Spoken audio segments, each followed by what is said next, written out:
These may look just like little colorful boxes, but there's so much more. Stay tuned. I'm going to show you what's the secret behind the lids.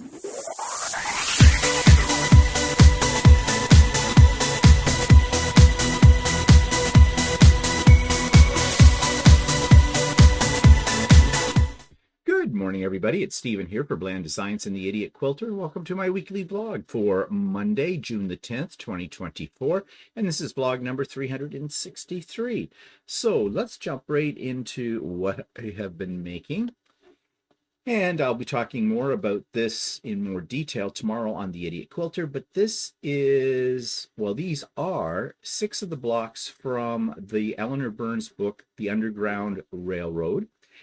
It's a sampler when it gets done, and I'm quite enjoying making these, although her instructions are, well, not the best in the world, but a little bit more about that tomorrow. But anyways, it's coming along. It will take me some time because I think there's about 15, 16 blocks in this quilt. There may be a couple that I will not attempt because I just don't like them. But yeah, like I said, I'll talk more about this tomorrow. And another thing that I made, and this was just on a whim, I saw a member of Stephanie and Stephen's sewing group, a regular, Nancy. She was doing this. It's a design by Juju, I believe, and I should verify that. Yes, it is. It's a design by Juju, an online embroidery company. You've heard me talk about them before, and this is actually supposed to be done in red, white, and blue for, American Independence Day. But I decided to make him Canadian. So he's not Uncle Sam, he's Uncle Bob. And I did him all in Canadian fabric, as you can see, and he was fun to do. And, well, he looks great hanging on a cupboard door here in my sewing room. Okay, now I have started another project, but I'll talk about that probably next week because I haven't gotten that far on it. You can actually see it peeking over my shoulder to the left of me a little bit. But more about that later on, not today. Okay, that takes me to the YouTube channel of the week. This is a channel that has some really interesting and entertaining things on it. It's called Brain Time, and well, here's my review of it. This week's YouTube channel I want to review is called Brain Time, and this is one that I stumbled upon by accident when looking for, some time-wasting little videos, and that's exactly what this is, but it does make you think as well. And here's a sample of what some of these are about. Ingenious inventions that everyone should see. Best bad parking revenges caught on camera. Instant karma caught on camera. Further on, 200 incredible things caught on camera. They're all very sensationalized kind of things. This is the one that caught my attention. Incredible, ingenious, hidden rooms and secret furniture. That one was really, really interesting. And also gave me a few little ideas for home redecorating, maybe. But there's all kinds of things here. So if you're, bored with whatever you watch usually, or you're looking for something a little different, then I would suggest you check out Brain Time. So you'll find a link for Brain Time in the show notes below. You will also find a link for Sewing with Stephanie and Stephen. You must get tired of me saying this every week because a lot of this is the same thing when I talk about my links. But, I'm getting new people all the time, so best to let you know how that works out. And some people get a little confused as to where the show notes are. If you look right under the video, you will see a descriptor for the video, and you'll probably see the word more. Click on the word more, and that expands the show notes box that I'm referring to. And in that, you will find all of these links. So Brain Time is there. The link for Sewing with Stephanie and Stephen, which happens on Wednesdays, starting at 9 a.m. in the morning. Come and go as you please. That link is there. Now, there's a link there for this week. I'm having a pop-up sew day. Yes, pop-up sew day this coming Saturday, June the 15th. I do realize that that's the day before Father's Day, and so some of you out there might be getting ready for that, and that might be why you won't be able to attend. Or you just don't like me, or you don't like to sew, or whatever. That could be other reasons. But I'll go with the first one. So anyways, and that's fine. it's there for you. Now, I was thinking of having it a little later in June, like the weekend after this one coming, but I changed my mind because I have something I need to go to on Sunday of next week, and I thought it would just be too much. And for me to do that, and then I have another all-day virtual retreat being sponsored by Stephanie Stitches and Shannon of Slay Arts, and I'm looking very much forward to that. So yeah, so it's this coming Saturday, June the 15th. Link is in the show notes, and those of you that are on my mailing list, I just sent out a few minutes before I started recording this, all that information as well to you. And if you'd like to be on my mailing list, and believe me, I'm not a business, so I'm not selling anything, and I don't bother you with tons of emails every day, unlike some of the other companies out there, but I'm not a company. I basically use it to let you know when the next pop-up so day is coming up or when my next retreat. There will be another retreat. It will be in the fall. And that's all the information I have at the moment. I'm working on some ideas for it already, but I have no idea about a date. So why did I get onto that? Because I can't give you any more information about that because I don't have any. Okay, there are 2 links in the show notes for my first 2 patterns that I've created, and they're free, and you can download them if you would like them. No strings attached. Okay, and there is a link to all of my friends' YouTube channels, and if you haven't checked any of these out, you really should. They are worth checking out, believe me. And then I have some other links for things that I have mentioned, that I will mention in this vlog today. And there's links to my past week's videos as well. Okay, so that takes me to what things are looking like outside my front door from my Ring camera. It looks like it may be shaping up to be a nice day, although it is brisk out there right now. It is 11 degrees C, which is about 52 to 53 degrees Fahrenheit. So more like spring weather than summer weather, although I think it is supposed to warm up this week.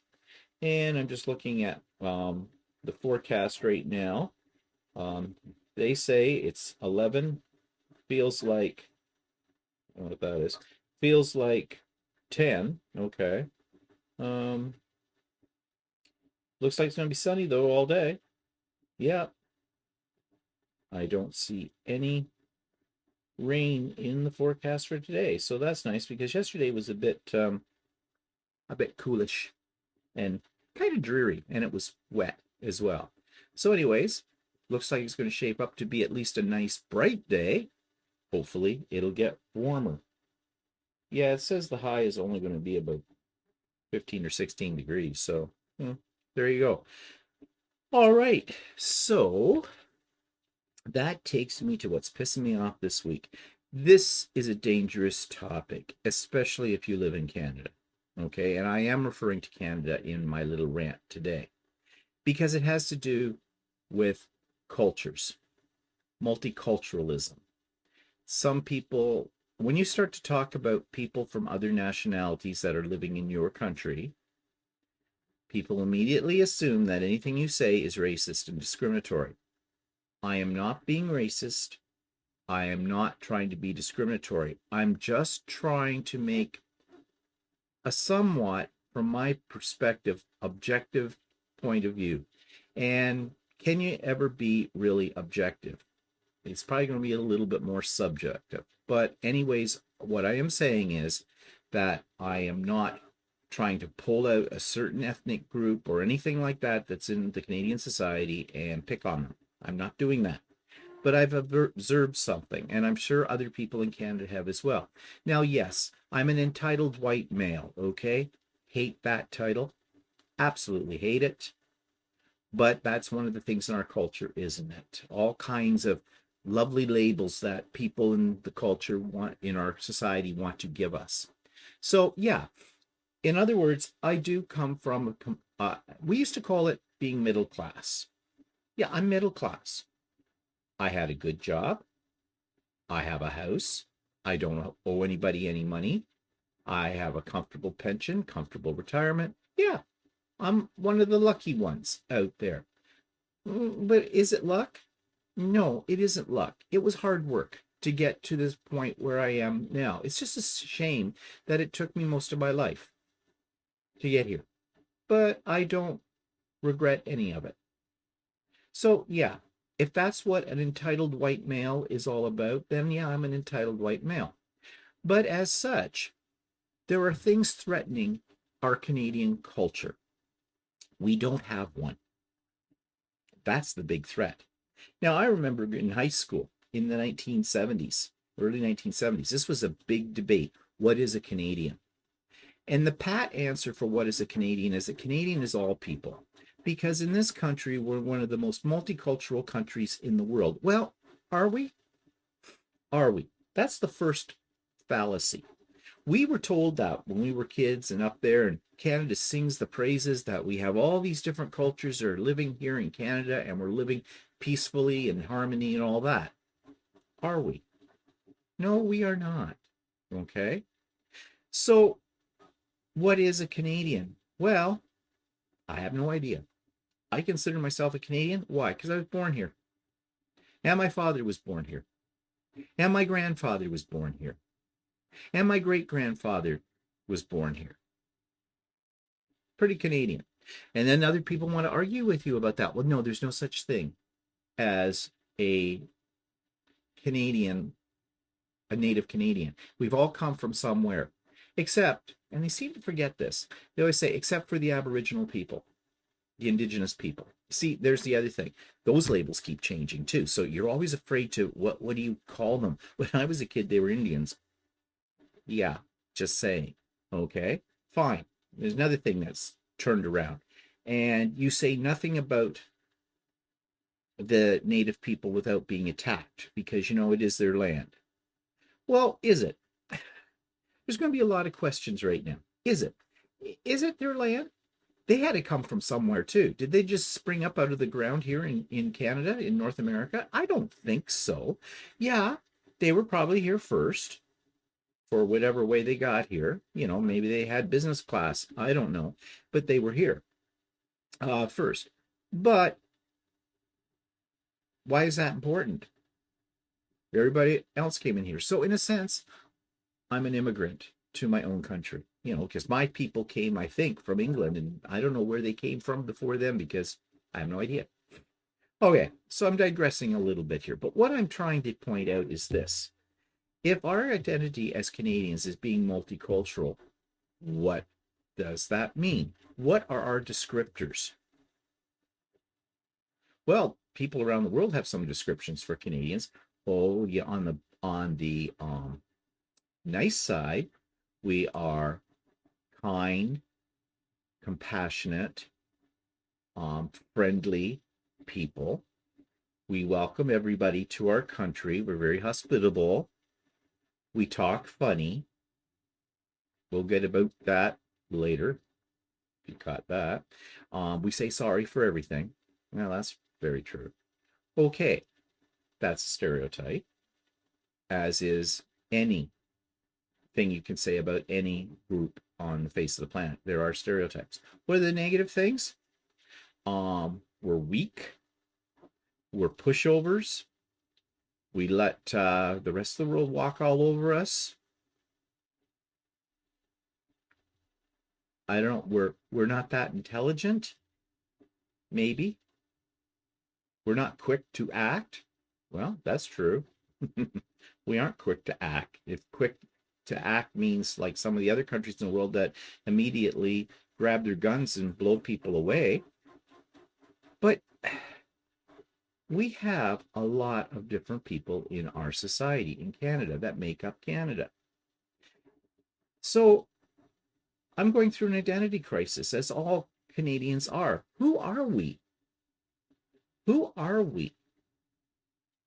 And it's not helping that our government opens up the doors to our country to every other country in the world, especially to Africa, to the Middle East, that kind of places, China, India, and say, hey, come here and live. If you're being exploited, if you're being discriminated against, if your human rights are in violation, come live here in Canada, the land that, you know, of no discrimination.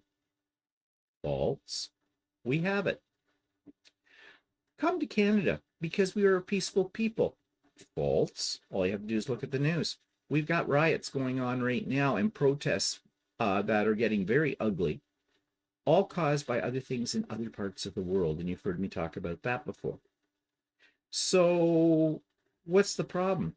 Well, some people say the problem with Canada is, yes, we are very multicultural, but the problem is we have pockets of culture in the society that we allow to practice their religious beliefs, their cultural beliefs, dress in their traditional clothing, things like that. In fact, what we do in Canada is we say, come here, but be yourselves. Be what you are.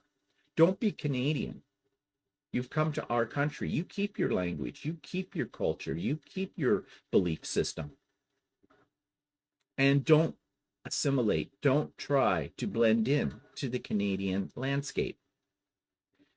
Lots of people would argue right there that I just was racist about that. But what I'm saying is it's very hard to have a central cultural identity if you have many pockets of different cultures living in the same environment, isn't it? Now, there's lots of benefits to having multiple cultures within our Canadian society because it opens our minds and it opens up our eyes to the way the rest of the world is. We don't live in a bubble.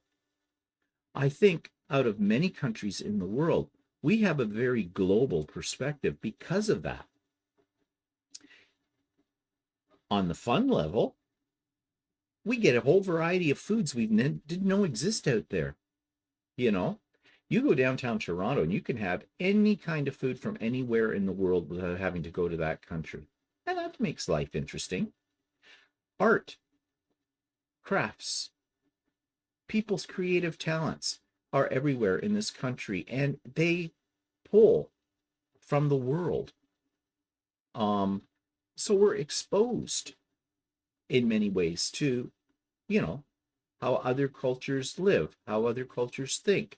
All of that is very good, especially if the world ever moves itself to where we can say the world is a global community. Then I think Canada is on the road towards that, but it's still going to take many years. That's on the positive side. The negative side is what I just said. We have people protesting what's happening in their homelands, but we can't do anything about that situation. And so these people are making unreasonable demands upon our government and upon the citizens of our country because we can't change the governmental, the political, the religious ideology of another country.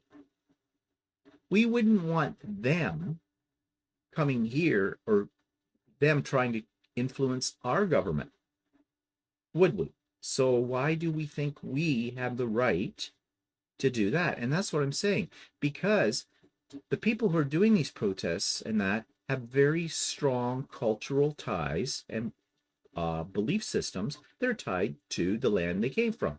Naturally, they would.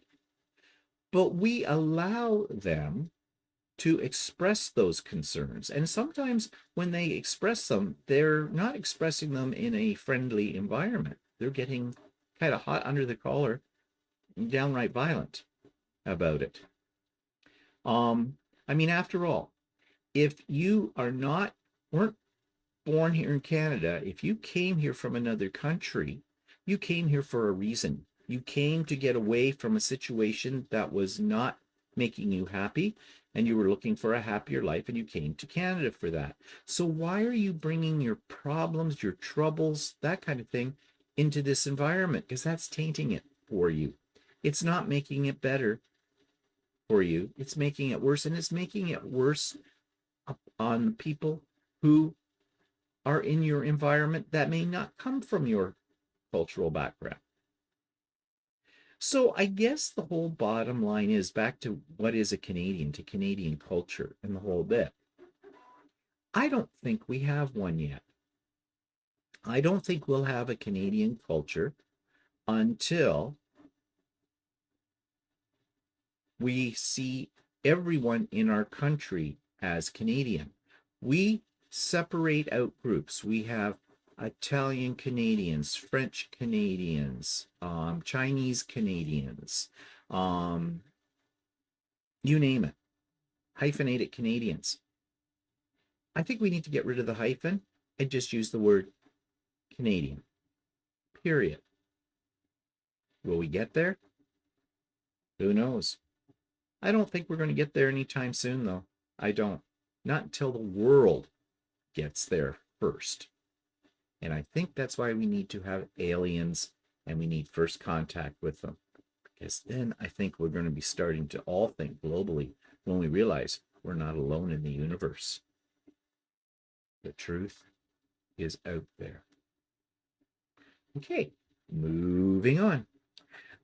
New products. Well, you're going to think this is kind of disgusting, and in some ways it is. But my friend Russ from Quilt Meets World sent me this hilarious video. I don't know where he found it, of this little item that he thought I might be interested in, because you know how much I enjoy spray cheese that I can only get in the States. And this is a little attachment someone got to put on their spray cheese can. Now, I'm trying not to tell you what it is yet, because I have a little video clip. It's really meant for toothpaste, and it's on the toothpaste tube, and it's really meant to entice children to brush their teeth. Okay, I've said enough. I'm going to insert the video clip. Do you have trouble getting your kids to brush their teeth? Welcome to the doggy toothpaste. This little doggy will get them running to brush their teeth all the time. Jeez. All you do is give it a little squeeze, and doggy puts it on your toothpaste, on your toothbrush. Brusha, brusha, brusha. So yeah, I can't wait for the Georgia retreat in December, because I'm taking that down with me. I'm going to get my case of spray cheese, and I'm going to try it out on my spray cheese. I mean, already people think I'm kooky because kooky, I think they have a stronger word than kooky, where kooky come from. I always threaten, come to my place for a dinner party. It's a make your own appetizer or make your own hors d'oeuvre. Box of Ritz crackers and a can of spray cheese. Go for it. So if I add this little device to the spray cheese, well, people will probably be in my bathroom real quick. Okay, enough about the pooping dog butt. Let's talk about what other new thing we bought. We bought a new household appliance. I didn't do a good job taking a picture of it, but there it is, a new microwave. And you're going to go, exciting. Yeah, really? What? Well, we actually have 3 microwaves. 2 that we use on a regular basis. The third one is an older microwave. It sits down in our mudroom, and I don't know why. I guess at the time when I moved it down there, I thought, well, this might be convenient there if I ever need it. We're not using it. We're getting rid of it. But they're the old style that have plastic all around them, the white plastic. And the 2 we have in the kitchen, one is similar to this one you're seeing right now. It has the stainless steel and all of that. The other one was the older one with the white plastic. And that white plastic, with time, goes yellow. No matter how you clean it, it's still yellow. And it just looks grubby. It looks like you just picked that one up from the thrift store. And we've had it a long time. We've had it going on probably close to almost 30 years. So, I mean, we owe it nothing. It's done its time. It still works fine, though. But anyways, Canadian Tire, or Crappy Tires, we like to call it, had this microwave on sale. And you know, Walter, there was also a special. If you paid over $200, bought over $200 worth of stuff that day, you got a $30 gift certificate for Canadian Tire and all kinds of points on Walter's card. And Walter's all about points. He gets more free things from Canadian Tire because of points. Well, he should, because he's there every day. Yeah, I'm not kidding. If a day goes by where I don't hear him say, okay, I'm just going over to Canadian Tire, you know, if he doesn't show up one day, they call to see if he's sick. So anyways, we bought this microwave, and it's okay. It's great. And now our 2 microwaves sort of match each other. Yeah, that was important to me, not. But anyways, it looks nice and new and clean and seems to be working fine. So that's great. And so that's all the new stuff that I have button. Okay. Well, so let's talk about the grow lights, shall we? And the deck plants, and everything is doing really, really well. We only have one set of the grow lights with anything under them right now, but these are our onions. They're like taking over. I think it may be time to start eating some onions, onion tops and things in the bottoms. The radishes are doing very well. That's the second pot over from the left. Then the other two pots have lettuce in them, and they're coming along too. Now outside, things are getting lush. So the basil up at the top, you can see is doing really well. The pepper plants, the pot right down in the front here, the marbly looking pot, that's radishes that Walter transplanted from the ones that he started, and they're taking on. They had a little bit of a setback, as things do when you transplant them from one thing to another, but they're doing okay. Oops, wrong way. And here's the whole row. So you can see the cucumbers are coming up nicely. The peppers are all coming up. More lettuce down there. Tomatoes. Everything's doing really, really well. And you see, look at already, we've got green peppers coming. Those are small ones, but they're getting bigger all the time. We're probably going to have a whole lot of green peppers all at once. Now, if we leave them on there long enough, I think they will turn red too. So that's okay. We'll have a variety. But I just love the lushness of the greenery and everything, and it looks great. And I think that's the last picture there. It is. So let me switch back. So yeah, the garden is doing really well. And indoor lights, we got to get a few more things in the indoor lights. Walter hesitates about the lettuce inside, but I say it takes a long time under the grow lights for the lettuce to come on. So, if we get things started now and we have the ones outside, we'll have lots of lettuce. And with Walter on his new diet, and I'm on it as well, where we're trying to eat very, very healthy, well, there's nothing like going out to your deck or to the grow lights and being able to harvest your own salad. It's a salad garden. I guess that's what we are. We're salad gardeners. Okay, so that takes me to the 3D printing section. Can I print this effing thing? Bento boxes. Now I have a video to show you what I mean by this. And actually what's really cool about these is you can make them in any size that you want. They have a partition piece inside that puts little channels or little, what do you want to call it, divisions in the box, which is an insert actually, and they have a lid and a latch. And this is all done with one online program that basically all you have to do is tell the program how wide, how tall, how deep you want your box, and it does everything else for you. And I'm going to show you what I mean right now.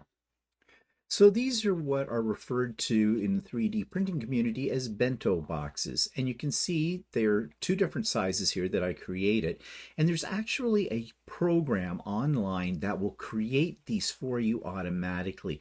But there's so much more than just a box. As you see here, there's a little latch on the front of each box, and you can either put a very tiny screw through that to hold it down, which might be better, and there's hinges at the back too, and they work in the same way. Or what I did was I found that a little piece of filament of the PLA filament cut to length and just run through there stayed very well, held everything together, no problem. So when you open these up, this is what's revealed inside. The program that I will show you in a moment actually allows you to create an insert that you can design with as many little partitions in it as you wish, which is really cool. You do not need to figure out the mathematics.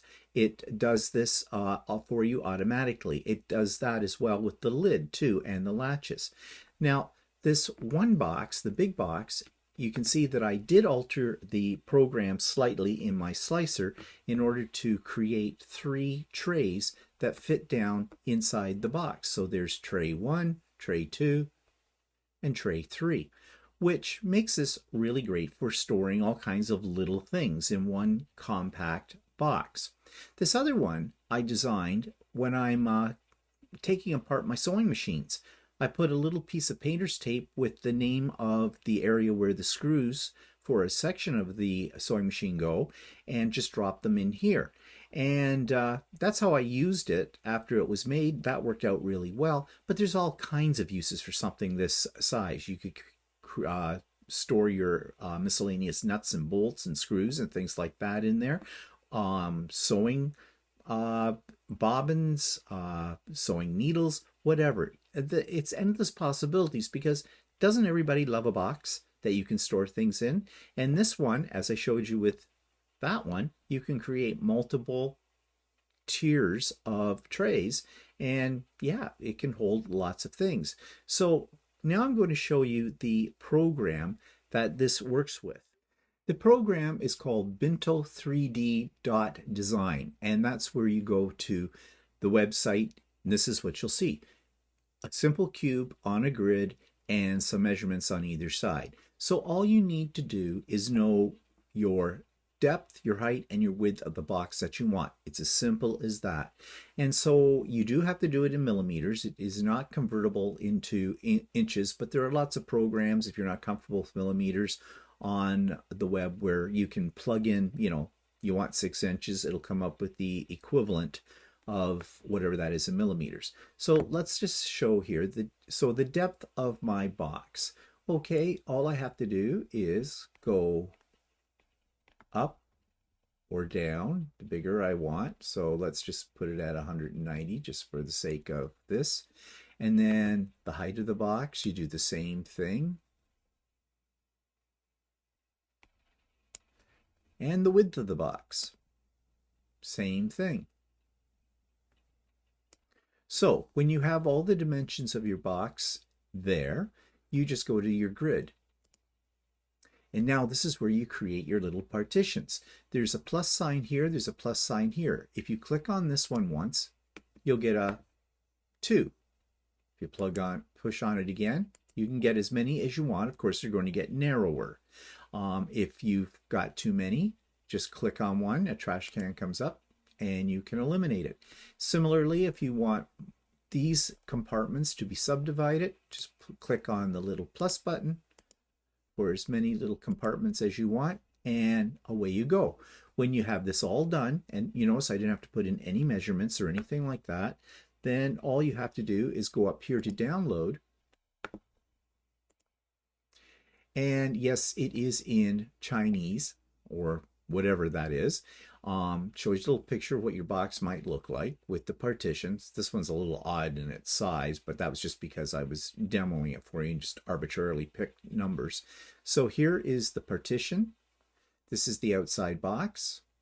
This is the lid, and this is the latch. So there are 4 files to download. So you just click on the download, put it in whatever directory you want, and these are STLs. STLs are the basic files you need to then put into your slicer and convert into a G-code that your 3D printer can read, and that's all there is to it.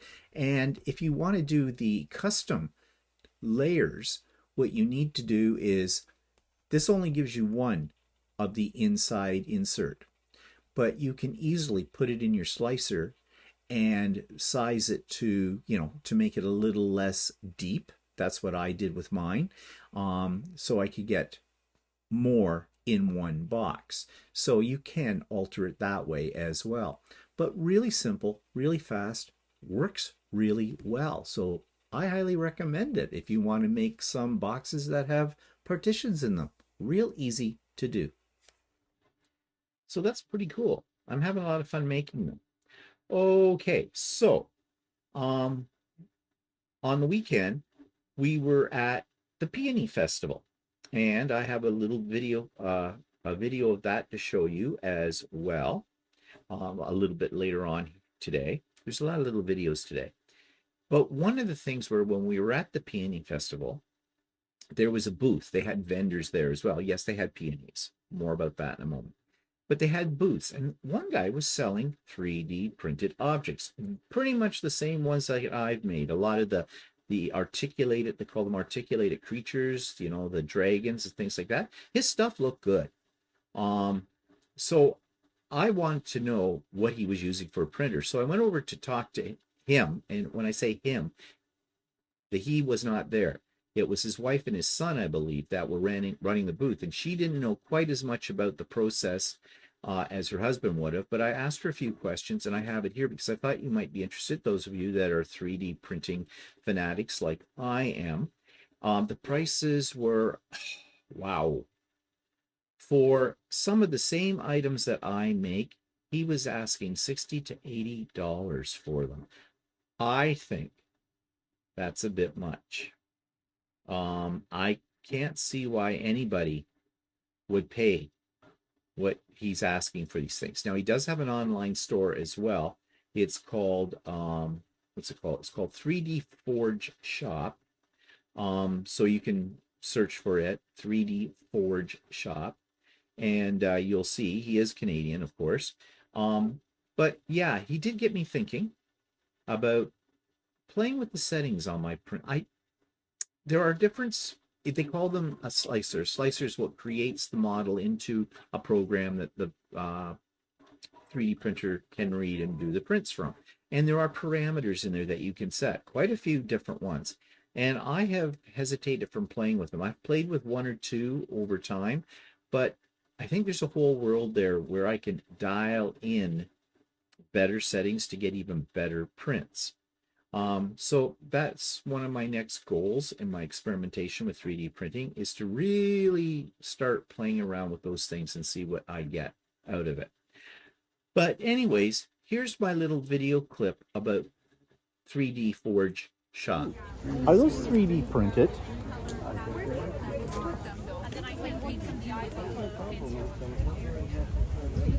Yep. These are all 3D printed. Okay, so the things that I make, how much would I be selling them for?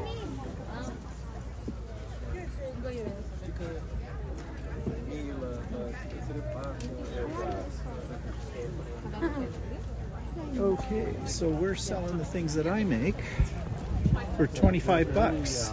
Smooth. So I wonder if they're using. They might be. Well, it depends on the filament too. Oh wow, these are pretty big. $80. That one took 13 hours. That's one that looks like your type. Yeah. But then you get these ones are really smooth.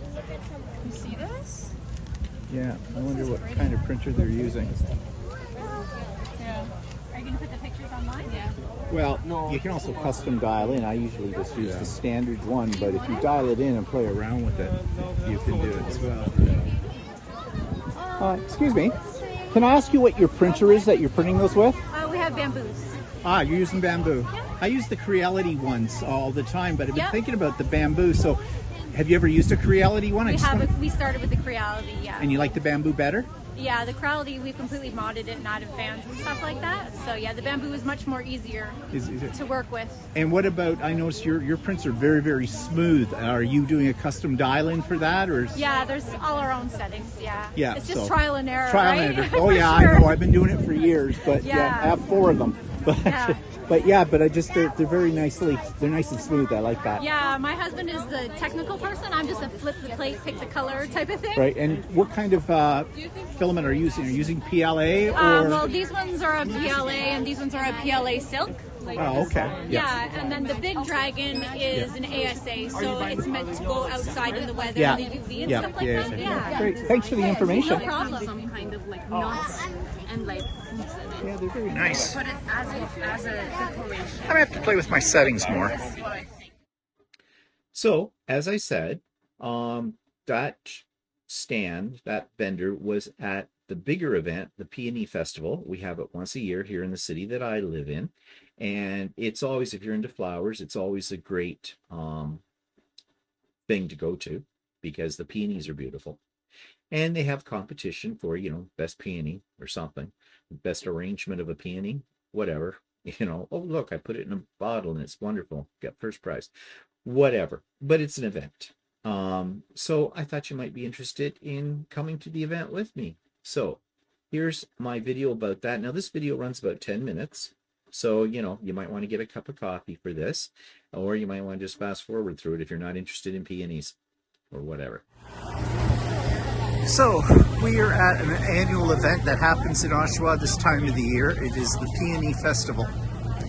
And right now we're just on the other side of where all the gardens are, where the peonies are. This is a lot of vendors here, food trucks and things like that. And I think there's more vendors inside selling different types of arts and crafts kind of things. Or no, maybe they're all located down here this year. So which way do you want to go? Up. That's the way. Yeah, I know. Oh, what? We'll go up to the peonies first because we gotta come out this way anyway. So, yeah, so we'll take a few shots at them and see what's happening. The one thing you have to expect at the Peony Festival, however, is a lot of people. It brings everybody out. And as you can see what I'm talking about, it's somewhat crowded, difficult to get around. Lots of vendors.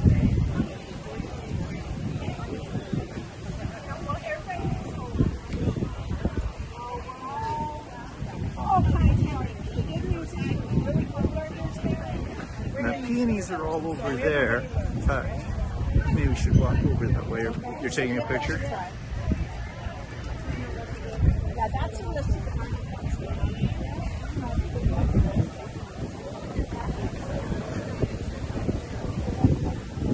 I may take a few still shots as well.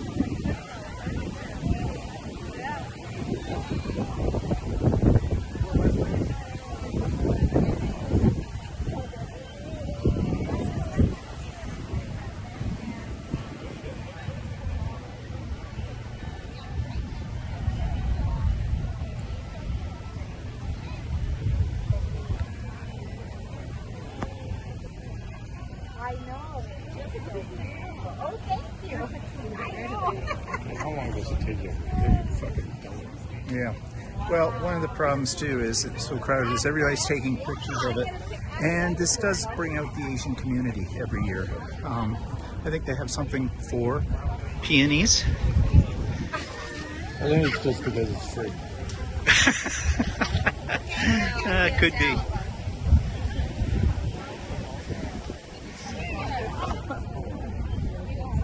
Actually, a lot of these peonies almost look like they've hit the peak of their bloom right now. Because they're losing their petals. Yeah, the other year we came and it was too cold and they hadn't bloomed yet. Yes, that's true. So this year they've gone the other way.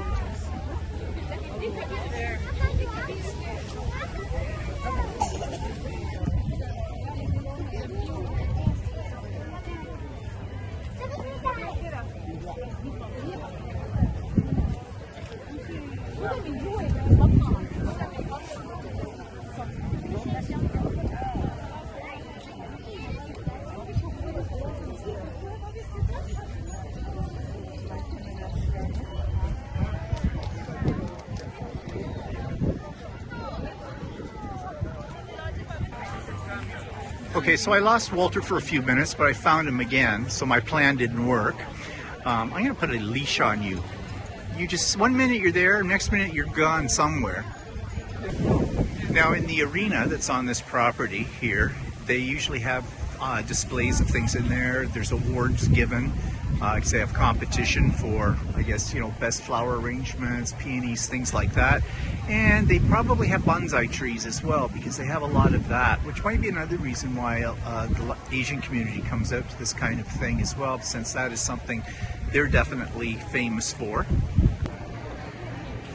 And you can purchase some things for your garden at home as well here. They have a wide selection. So now we're going to the judgy part. These are peonies that have been judged. Kind of like a quilt show, you know? Who knows?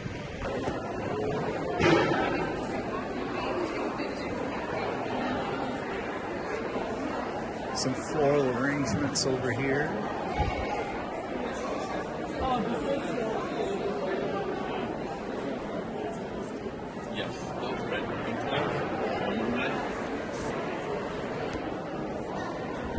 I really hate people.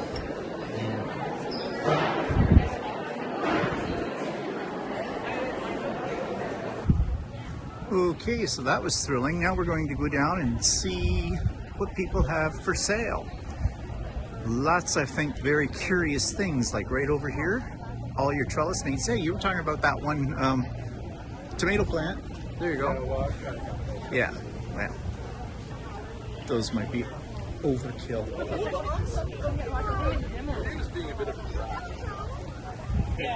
Look at this cute. All right, get the cute one.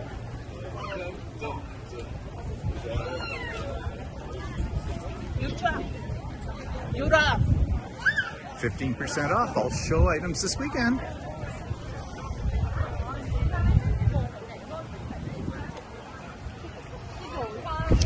So lots of vendors down here.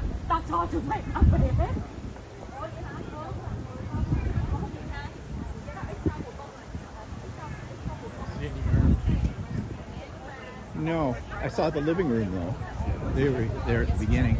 Living room is a community art thing. It's a not-for-profit sort of charity thing that offers art lessons and projects and activities for kids and adults. And they have a mobile unit for that now. They used to have a storefront, but just before COVID or during COVID, that had to close down, and they got themselves an old bus and did that up. So we'll see what's here. Ooh, are those 3D printed?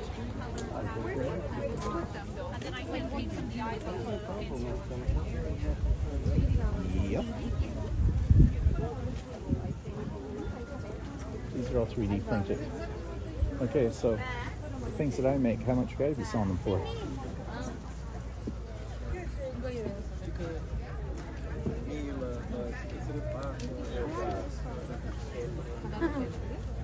Okay, so we're selling the things that I make for 25 bucks. Smooth. So I wonder if they're using. They might be. Well, it depends on the filament too. Oh wow. These are pretty big. $80. That's one that looks like your type. Yeah. But then you get these ones are really smooth. You see this? Yeah, I wonder what kind of printer they're using. Yeah. Are you gonna put the pictures online? Yeah. Well, you can also custom dial in. I usually just use the standard one, but if you dial it in and play around with it, you can do it as well. Excuse me, can I ask you what your printer is that you're printing those with? We have bamboos. Ah, you're using bamboo. I use the Creality ones all the time, but I've been thinking about the bamboo. So, have you ever used a Creality one? We started with the Creality, yeah. And you like the bamboo better? Yeah, the Creality, we completely modded it and added fans and stuff like that. So yeah, the bamboo is much more easier to work with. And what about, I noticed your prints are very, very smooth. Are you doing a custom dial-in for that? Or Yeah, there's all our own settings, yeah. Yeah, it's just so trial and error, Trial right? and error. Oh For yeah, sure. I know. I've been doing it for years, but yeah, I have 4 of them. But but I just they're very nicely, they're nice and smooth. I like that. Yeah, my husband is the technical person. I'm just a flip the plate, pick the color type of thing. Right. And what kind of filament are you using? Are you using PLA or? Well, these ones are a PLA and these ones are a PLA silk. Oh, okay. Yeah, and then the big dragon is an ASA, so it's meant to go outside in the weather, Yeah. the UV and Yeah. stuff like that. Yeah. Great. Thanks for the information. No problem. Some kind of like nuts and like fruits in it. Yeah, they're very nice. Put it as a decoration. I'm gonna have to play with my settings more. This is what I think. Of course, I couldn't go by here without showing you. Look, gnomes. Lots of cute little gnomes.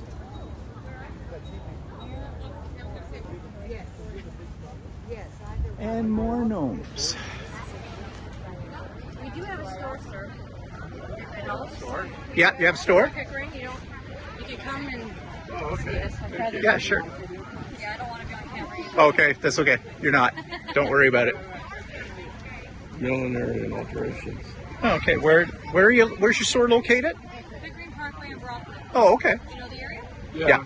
Yeah. Right behind the Petro-Canada gas station. So you can see very international part of the area, the food, Indian food there. We have Korean street food over here. And there's probably some other ones further down. And here we have jerk, so Caribbean. And I think that's the end of the food trucks. It looks just like eating areas down here. Here's some giant peonies in the Oshawa Creek display. This is a creek that runs right through the whole city of Oshawa from north to south end, winds its way down to the Lake Ontario, a few miles away. This is kind of interesting. And that takes me to blasts from the past, old video clips from my early days as a YouTube creator. And this one shows you my creative process. I was doing something called a designer folder. Don't know where I got the idea. I think at the time that I was making it, they were kind of the rage in paper crafting. Anyways, this video will show you what my creative process was like then when I was paper crafting. Also, you know, it's a simple enough idea. You might want to try it out for yourself as well if you have any inkling towards paper crafting or just decorating a file folder. Hi, okay, this is just a little short video to show you a new project that I created. This is not an original idea to me. This idea came from, I believe, a YouTube video I saw of Heidi Swap, who had taken file folders and designed a whole series around them.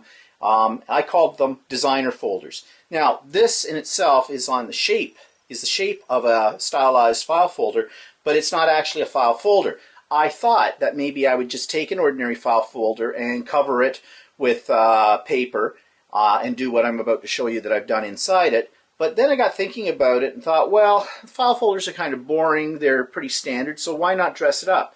And because I have a Cricut, I thought I could use one of the cartridges. I use the Elegant Edges. It has a book feature in that, and that's what I used to cut out this basic shape here.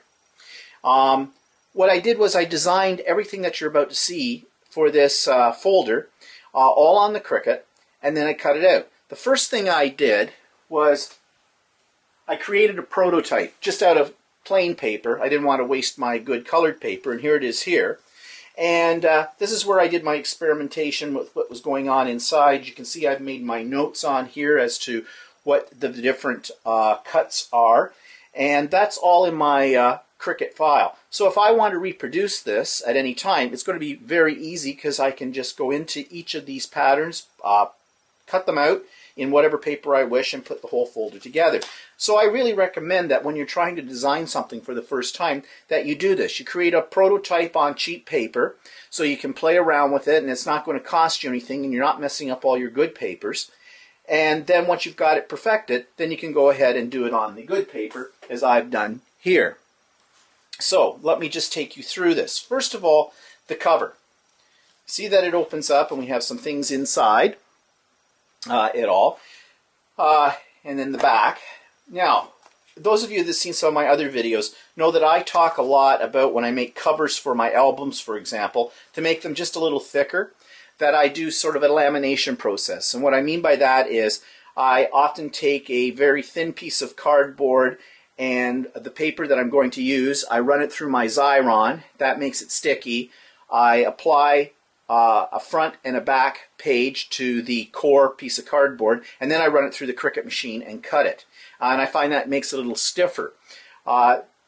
This is basically what I've done with this project, except minus the core center of cardboard. I just simply used some good quality double-sided paper that I liked, laminated the two sheets together, and then I ran it through the Cricut. So when I cut it out, I got, well, you can't see it here because it's covered up, but I got both sides cut out in the shape that I want it and covered. Also, when I designed this cover, this is in two pieces. There's the front piece that you cut out, and then there's the back piece. The back piece is the same shape, but it's about 1 millimeter, a little wider. The reason for that is I scored along this edge. You can't see it because it's covered up now, but I scored along this edge 1 millimeter, and then I folded it over, and that acts as a hinge. Then I simply glued this front part to that hinge, and so that gives me the ability to open it and close it, and both pieces match up as far as size is concerned.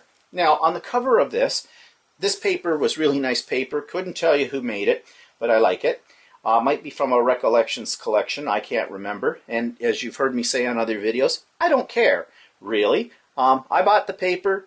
It was nice. I liked it. There you go. Because you probably won't find this paper again out there. So you pick whatever you like.